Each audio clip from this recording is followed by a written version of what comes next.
मंदिर में चोरी हो जाए तो आप क्या सोचेंगे कि चोर बुरा है या फिर भगवान नाराज है। लेकिन अगर मैं आपसे कहूं कि एक बार मंदिर में हुई चोरी के पीछे खुद भगवान की योजना थी, तो क्या आप मानेंगे?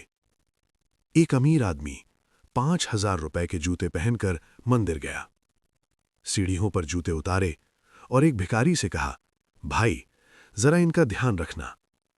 लेकिन जब वो पूजा करके बाहर आया तो ना भिखारी था न जूते। उसे लगा उसके साथ धोखा हुआ है। लेकिन अगले दिन जो सच सामने आया, उसने उसे भगवान के सामने खड़े होकर कहना पड़ा, प्रभु, आपकी लीला समझना इंसान के बस की बात नहीं। नमस्ते, मैं हूं मंगेश PKR और ये छोटी सी कहानी आपको बताएगी कि दुनिया में कोई अमीर क्यों है और कोई गरीब क्यों, और इसका जवाब आपकी सोच से भी ज्यादा गहरा है। एक बहुत अमीर आदमी था। एक दिन वो शूज के शोरूम में गया और 5,000 रुपए के महंगे जूते खरीदकर घर आया। घर पहुंचते ही परिवार वालों ने याद दिलाया, आज तो आपको मंदिर जाना था, आपने भगवान से वादा किया था। वो तुरंत कार लेकर मंदिर पहुंच गया। मंदिर की सीढ़ियों पर पहुंचकर जब उसने अपने जूते उतारे, तभी उसके मन में एक डर आया, अरे ये तो 5,000 रुपए के जूते हैं, अगर कोई लेकर चला गया तो। तभी उसकी नजर सीढ़ियों पर बैठे एक भिखारी पर पड़ी।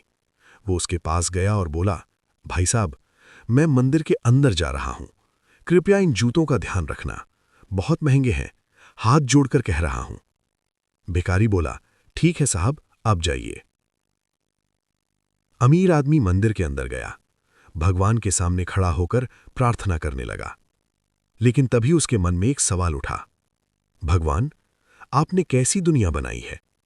एक तरफ मैं हूं जो 5,000 रुपए की जूते पहन रहा हूं, और दूसरी तरफ वो आदमी है जिसके पास खाने के पैसे भी नहीं हैं। फिर उसने मन ही मन सोचा, जब मैं बाहर जाऊंगा तो उस भिखारी को 200 रुपए दे दूंगा, कम से कम उसके काम तो आएंगे। वो मंदिर में थोड़ा समय बिताता है, परिक्रमा करता है और फिर बाहर आता है। लेकिन बाहर आकर वो हैरान रह जाता है, वहां ना भिखारी था न जूते। उसे लगा मेरे साथ धोखा हो गया। वो घर चला गया। पूरी रात इसी सोच में रहा। अगले दिन जब वो मार्केट गया तो उसने देखा कि एक आदमी सड़क किनारे जूते बेच रहा है, और उन्हीं जूतों में उसके 5,000 रुपए वाली जूते भी रखे थे। वो तुरंत उसके पास गया और पूछा, ये जूते तुम्हारे पास कैसे आए? दुकानदार बोला, कल एक भिखारी आया था, उसने ये जूते मुझे बेच दिए, मैंने बदले में उसे 200 रुपए दे दिए। ये सुनकर अमीर आदमी मुस्कुराया। वो वापस अपनी कार में बैठा और सीधे मंदिर पहुंच गया। भगवान के सामने हाथ जोड़कर बोला, वाह प्रभु, क्या लीला है आपकी।